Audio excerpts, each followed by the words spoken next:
So good morning. Thank you to those of you that are here live, and welcome to everyone watching the replay later on. Yesterday was all about nutritious food, and today we're moving into optimal hydration. But before we do, I just want to speak a little bit more to what we uncovered yesterday when we were looking at food, when we were seeing where are we kind of sitting with eating real food majority of the time, not all the time. And what's our relationship with food like? So we looked a little bit in our journal prompts at our food rules that we currently have, and particularly also at how we feel when we break those food rules, right? Because you would have noticed as you were jotting down the rules, as I noticed and as I am aware of, and when I was writing those examples out, I was seeing like some of these could actually be supportive. But it's more about how we act towards them, especially when we want to move towards food freedom. When we want to move towards food freedom, what we actually need to do is understand that instead of having food rules, we can choose which ones are actually supporting us and have them as guidelines. And now the difference between guidelines and rules is rules feel like, oh, you break a rule, you've done something bad, you feel naughty. It's that kind of vibe that we've been like ingrained in us growing up. It's like, okay, this is the rule, you don't break the rules unless you're a rebel and you really enjoy breaking the rules. But you know how rules have those kind of connotations where they're hard and fast. It's like, all right, this is a rule, don't break this rule. If you do, there's guilt, there's shame. You've done something wrong, you've done something bad, and we can make it really personal. Whereas if we look at those and we'd be like, okay, which ones are actually serving us? Like, for example, eating real food majority of the time, we could look at that as a rule, or we could see it as a guideline, right? And it's definitely more of that guideline because it's like majority of the time. It's like if it was a rule, it would be like just eat real food, that's it, nothing else. And then if we didn't eat real food and we're in more of that binge restrict cycle, so yeah, we're in that binge restrict cycle where it's like, cool, eating real food, doing good, following the rule, not eating real food. Oh no, I've broken the rule, I'm doing bad. Whereas when it's turned into a guideline of eating real food majority of the time, it really makes it so much lighter. There's more of that flexibility and that freedom around it. It's more of that food freedom approach where it's like, cool, yes, this is what I do the majority of the time, but there's no need to feel guilty or bad or shameful if I don't follow that guideline because it's not a hard and fast thing. So see how it's so much gentler? And you can even have lots of different food guidelines. Like a lot of what I teach as a nutritionist, you could consider those guidelines. So like, for example, how to build a balanced meal. That's like a guideline, right? It's not like a rule that we have to have this much protein, this much carbs, this much fat. What am I missing? Protein, carbs, fat, veggies, of course. It's like, yes, I give you a balanced plate formula, but does it have to be that exact thing? It's a guideline. It's something we work with. And it's just a really different energy between rules and guidelines. And it's really important to understand which ones are actually serving us and supporting us, which ones are actually going to be beneficial for our health, and which are just mumbo jumbo diet culture speak that it's like, this doesn't even make sense. Like one of the random ones I popped in yesterday around the example for only 6 eggs a week or something. And I don't know if that's exactly a rule, but it's like, through the years, we've kind of been ingrained that it's like, don't eat foods that contain cholesterol, right? It'll increase your cholesterol. Thankfully, now we know better and we understand that most of our cholesterol is made in our liver. And the problem with cholesterol, and this is very off topic from today's topic of hydration, but we're going to go here for just a minute, just very briefly. The problem with cholesterol is the inflammation and what happens to cholesterol when we are inflamed. So it's not about not eating foods that contain cholesterol, because some of the foods that can contain cholesterol are super healthy, super nutritious, actually really good for us. It's more about focusing on those real foods, decreasing our internal inflammation through what we eat, through decreasing our stress levels, through moving our body, all the different things that are going to support with our internal health. So that's just one example of where these kind of rules that we've picked up over the years, like being afraid of eggs, it doesn't have to be there anymore. It's like, if that's something that you still, when you're eating eggs, it's like, oh, I can only have 2 this morning because, you know, they've got cholesterol. Just start to actually question these kinds of things and start to be like, is this actually something that I need to like use as a guideline? Things like that we can scrap. But then, like I mentioned, there are some supportive food guidelines, especially if we've got an intolerance. We obviously want to have a little bit more of that guideline around like, okay, well, I'm gluten intolerant, I'm not going to eat gluten, right? Like that's a beneficial thing. So just noticing where these kind of quote unquote rules might actually be serving you and shifting them more into guidelines and taking that hard and fast, like good, bad, right, wrong off them. And obviously having the education to know which ones are supportive, which ones are not, and then trusting yourself to have the discernment about when you want to follow them and when you're like, actually, you know what, today I don't want to eat real food. Today I'm going to enjoy this piece of cake because it's there. It's something that would just really fill my soul and help me feel really like nourished in a different way today. So that's what I have to say about the food rules and shifting those, and hopefully even just that exercise in the awareness. And awareness is the first step when it comes to healing our relationship with food, because we can't fix what we can't see, right? If we're just going to turn a blind eye to what's currently going on, it's going to be really difficult because we're just going to be shooting in the dark being like, okay, well, what am I fixing here?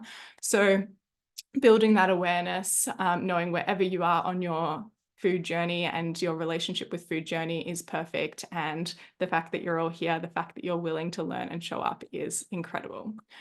So we'll close off that chapter and we'll move on to today's topic, which is optimal hydration. So when it comes to being hydrated, this is so important for our health, and it's one that we all know, right? We know how important water is, but it's often one that kind of gets forgotten. It's like an easy win that we still somehow like forget to do, and that's okay. And it's because we don't necessarily have those tips to actually make it a habit. And I'll speak a little bit about how to make staying hydrated a habit. But first, I just want to speak about how much water is recommended for our individual requirements, because it is very different. Like we hear that kind of 8 glasses of water rule, and that's a great baseline. I do recommend aim for 8 glasses, especially if you're not there yet. Start with that even. But to work out how much we need for ourselves, it's a formula which is 1 kilo of our body weight. For every kilo of our body weight, it's like our weight. So let's say I'm going to use 100 because it's a really easy amount. So 100 kilos times 33. And 33 is mil, and that's the amount we need. So if we times our body weight by 33, that'll give us the amount. So 100 times 33 is 3,300 mil, aka 3.3 liters. Now that's a nice easy example that I like to use, so I don't have to go into any complex maths. And obviously we can do that with our actual weight and with the calculator. And this is recommended as a baseline for what we have, right? So if we are doing lots of workouts, if we're like Katrina, we're about to go out for a run, we don't want to just meet our baseline requirements. We want to make sure we're getting more than that. Then if we are living in a hot climate, if we live up in North Queensland or we're living somewhere where it gets quite warm, we want to make sure it's more than that baseline. So that's our baseline that we want to work towards. Body weight times 33 equals the amount of mil, and then you can convert that into liters. So it's a really nice, easy way to find what's good for you, and it's good for our individualized requirements. Different people say we want even more than that. Different people say you don't need quite that much. I say use these again as guidelines. And again, don't be hard on yourself if it's like, oh, didn't hit that number that the calculator told me. Listen to your body as well. And there's many different contributing factors when it comes to hydration. Yes, drinking water is one of those, but are we getting enough healthy fats in our diet to help us with the absorption and the hydration of our cells, right? So looking at things like that too, and knowing that even certain foods are quite high water content. If we're eating lots of vegetables, which hopefully on the real, like following the real food way and eating lots of real food we are, then we will be getting some form of hydration through that too. I never say that it's enough to just get hydrated through the veggies we eat, but it's a nice bonus. Like in summer, there's lots of beautiful fruits like watermelon, just like 90-something% water. That's contributing to our hydration. I don't count it towards that total of how much water we want to aim to drink, but just knowing that there are different ways for us to support our hydration goals alongside drinking water. And one thing I really want to emphasize with water as well is it's also about the quality of our water. So I always recommend getting a water filter, and these are really accessible and easy to find. And there's obviously a different sliding scale of like ones that are very like low cost and ones that are just like crazy amounts of money. And we don't need anything fancy. It's just a basic water filter. I just have a benchtop jug, and I use a Gen 2.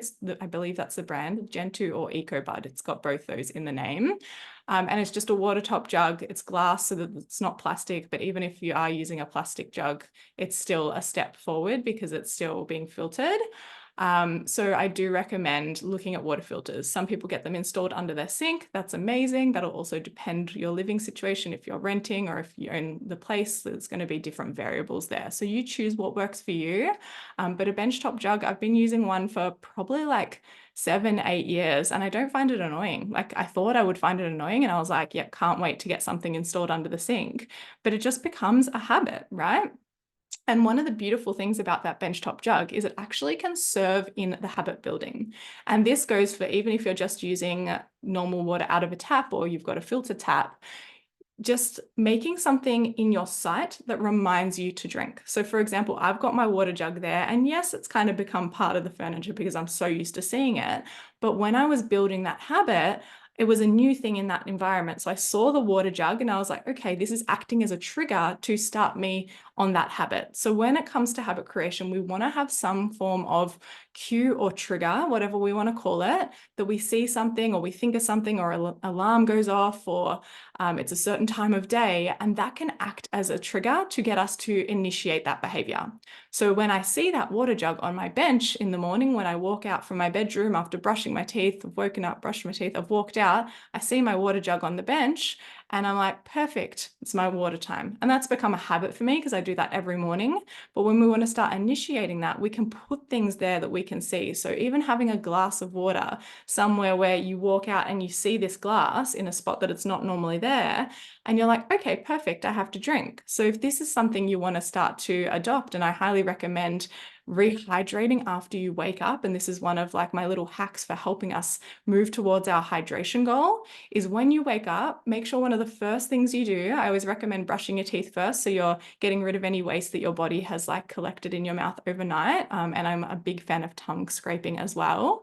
It's just like this metal, usually it's like a copper kind of, I don't even know what you'd call it, like a prongy thing where you just like scrape over your tongue. Some of you would have heard of it. Some of you, it might be new and you're like, what is this weird torture device Shana's talking about? It's actually really great. And you see how much collects on your tongue overnight and throughout the day as well.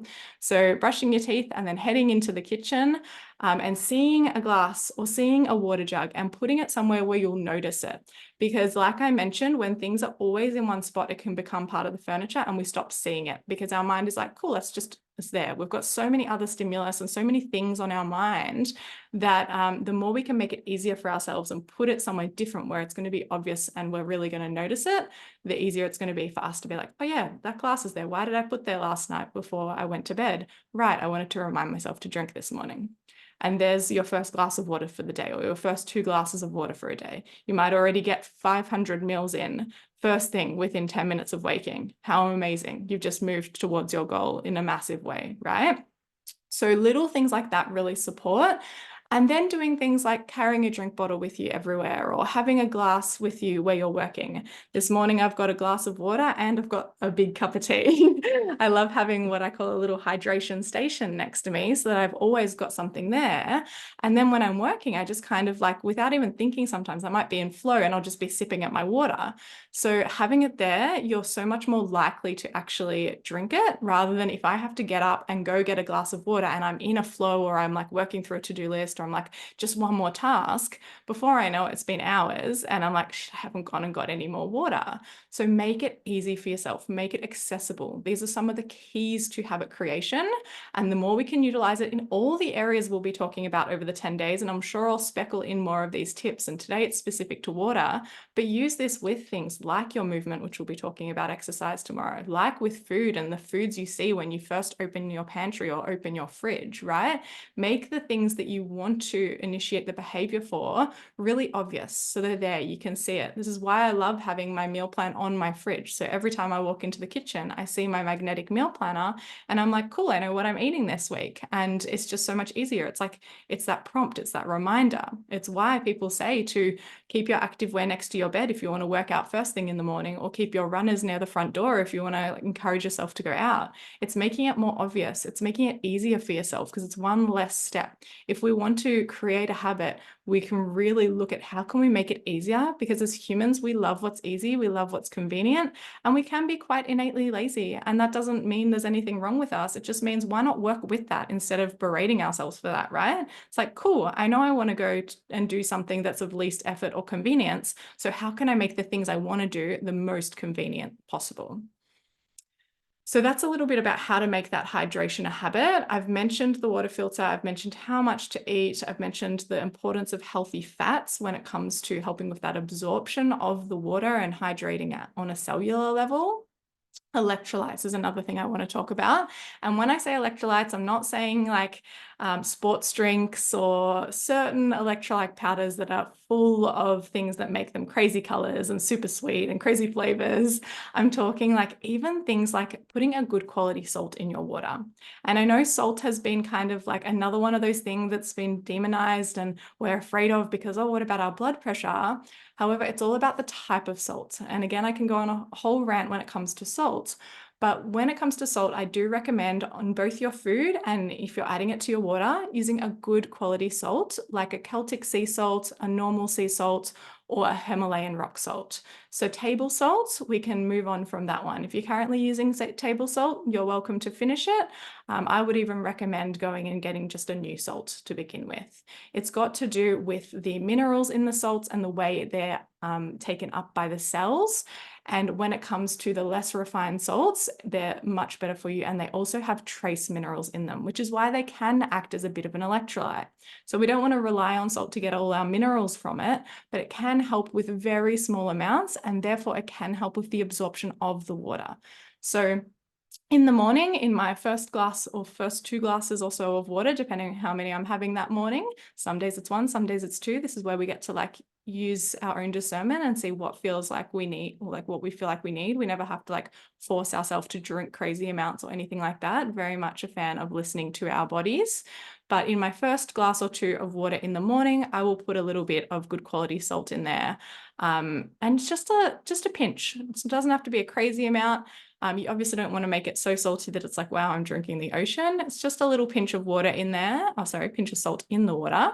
And that can be a really beautiful way to help with that absorption as well. So little tweaks like this can be really supportive for us, especially if you find like you're drinking a lot, but you're still feeling thirsty and you're not feeling like you're actually absorbing it. This could be an electrolyte thing. So something like a little bit of salt in your water can be really beneficial, or something like coconut water. Coconut water is nature's sports drink. It's the real food version of all the other sports drinks that are full of all sorts of things that we don't even want to think about. And that's something that we can incorporate as well. So I know in my phases where I've done lots of running, coconut water will be something I more regularly consume. Or if I'm overseas on a tropical holiday, yes, there's coconuts available and they're delicious, but I also think about it from that hydration perspective. And I'm like, oh, okay, I'm more dehydrated because it's humid here. I'm sweating a lot more. It's really hot and sunny. So I'm going to make sure I drink some coconut too. And then it's just a bonus that it tastes great. So I can see a couple of questions coming through.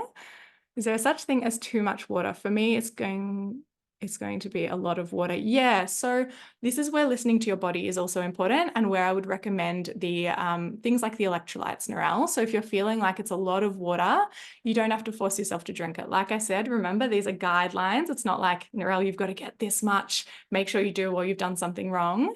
It's that combination of, okay, this is kind of what my body needs at the moment, or this is what this particular formula is telling me my body needs. How do I feel? And like find an amount that feels good for you. So try increasing your intake based on, you might already be drinking heaps and your water might be good. You might feel hydrated. You might notice that your hydration is not an issue for you. If that's the case, beautiful. Keep hydrating. If you're not drinking filtered, switch to filtered.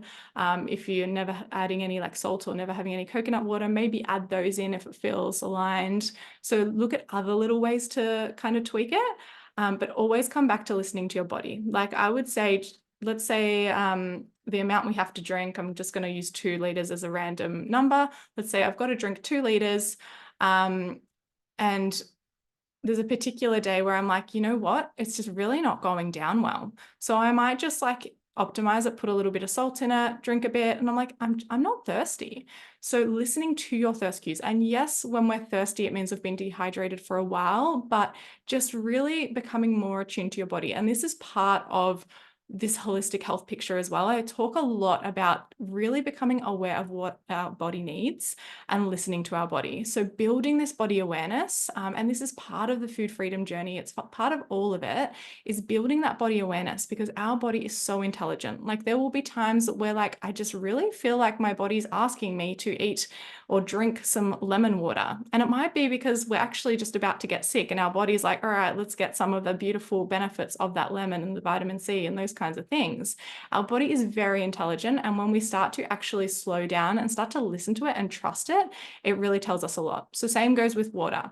You'll be able to know, you'll be like, okay, no, I actually really do need to drink. And the more awareness we build around our body, because one of the reasons can often be is we're so swept up in our busy lives that we do forget to do things like drink, or we do forget to go to the effort of making really beautiful real food meals. Things like that can happen. But when we do like slow down and give our body some time, when we get more attuned to the signals it's giving us, we will be able to see what it needs. So it will tell us when it needs more water. It'll tell us when it's like, all right, now you're done with water for the day. And this will change day to day, depending where we are in our cycles, depending on the seasons. So really just coming back to what feels good for you, but find a baseline that feels good for you, Narelle, and then go with that. So let's say right now you're drinking 1 liter, just making random things up here. You're drinking 1 liter and you need to be drinking more than that. Just start with 1 glass more a day. Then do 2 glasses, see how that feels. Then do 3. And this is one of the other things that's really important to know about habit creation. We never want to go from 0 to 100. So if we're currently not drinking much water and we need to be drinking a lot more water, we don't want to be like, cool, from today, I'm drinking the amount that this formula says I need. Please do not do that, because when we have these huge jumps and these huge changes, our body is kind of like, whoa, this is too much change too quickly. And this is where some of those protection strategies can come in.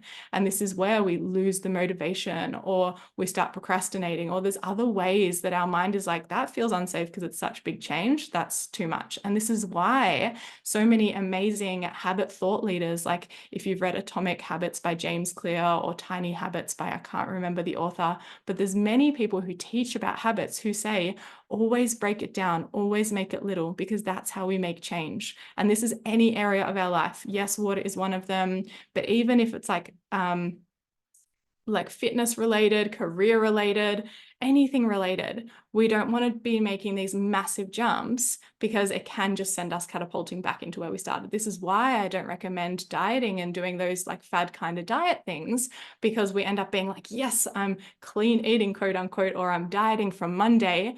And then we do it for a little bit and then we end up back where we started, because it wasn't that sustainable approach that's actually working with the way that human behavior change works.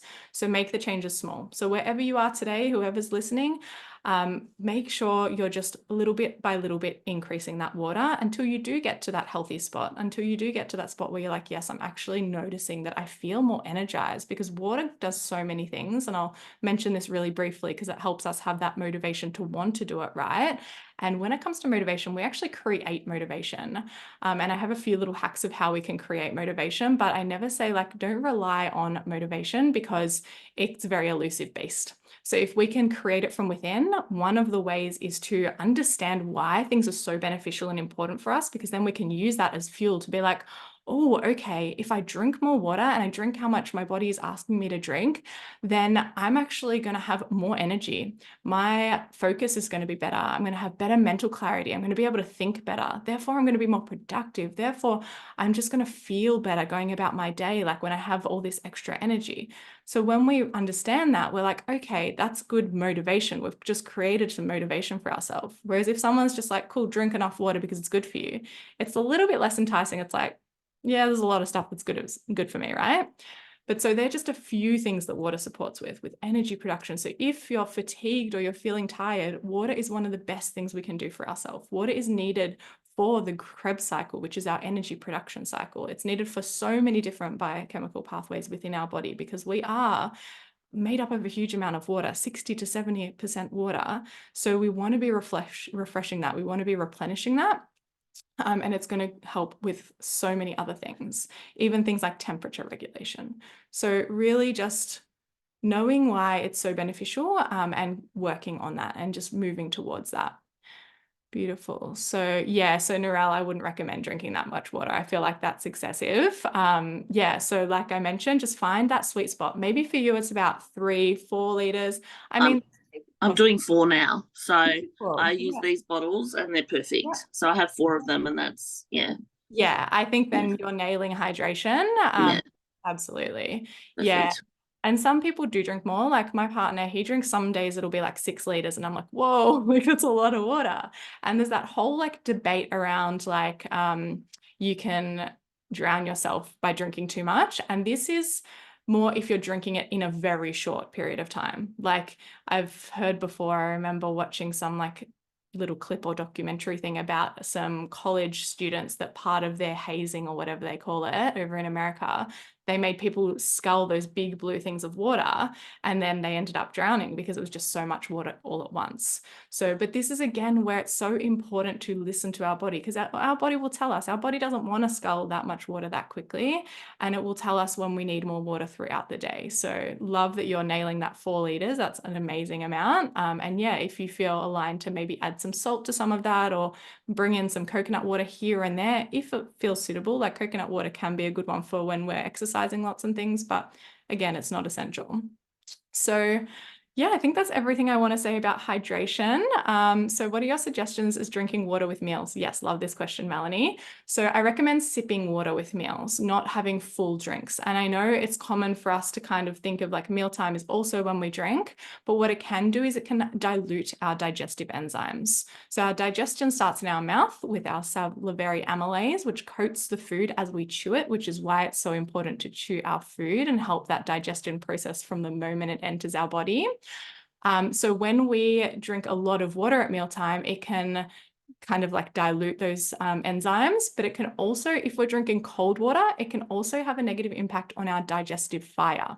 So our body, our internal temperature is a higher temperature, right? Whereas if we're drinking cold water, that can bring that down, and it can not support the digestive process when we're eating a meal. So in general, I actually recommend drinking room temperature water. And this is kind of like coming from those more Chinese medicine and Ayurvedic medicine, which are traditional forms of medicine that have been around for thousands of years. And they have that approach of like really nourishing and nurturing that digestive fire by not putting too much cold in there. And again, there's lots of like little things and nuances we can go into based on your body type, based on your digestion type, all that kind of stuff. But as a general rule, it is beneficial for us to be drinking room temperature water most of the time. And again, this is a guideline. It's not a hard and fast rule. There are going to be days where we're like, I just really need a cold glass of water because I am overheating and it's like 40 degrees outside. And I'm sorry, Shana, but I'm putting ice in this water. And that's cool, right? Again, it's like that majority of the time, drink the room temperature, or if you like warm water, drink some warm water. But yeah, room temperature is perfect. But coming back to that drinking around mealtime, I'd say sip around mealtime and aim to have the time you drink most water. So if you're having like a big glass of water or a couple of glasses of water, aim to do that throughout the day, either just like as you go while you're working, or find times that work. So habit stacking is another really efficient way of helping ourselves create these habits. And for example, if we're doing a workout, having a big glass of water or two after that workout is going to be a good time to replenish, rehydrate. And it's one habit that we already have or we're creating. And then we're just adding the hydration to that. Just like when waking up, my habit stacking is wake up, tongue scrape, brush teeth, drink water. It's like a little stack. Things I was already doing, like I brush my teeth every morning anyway. Why not add the water to the end of that? So it could be with your exercise, you could be having a big glass of water. It could be like little breaks in your work day. So maybe you have like a couple of mid-morning little like 5-minute breaks where you just go grab a glass of water, or you fill up a cup of tea. I will also briefly touch on, and I'm aware of the time, so I will wrap up very soon. But things like herbal tea can contribute towards our water intake. Caffeinated beverages don't contribute, but herbal teas and other beverages that don't contain caffeine can contribute. So I'm a huge fan of herbal tea. They have their own benefits and medicinal properties in their own right. So they're giving us beautiful things within themselves. So whatever it is, like peppermint, great for digestion, chamomile, great for relaxation and sleep. So all these teas have their own benefits, but we can also use them to our advantage to help with our hydration.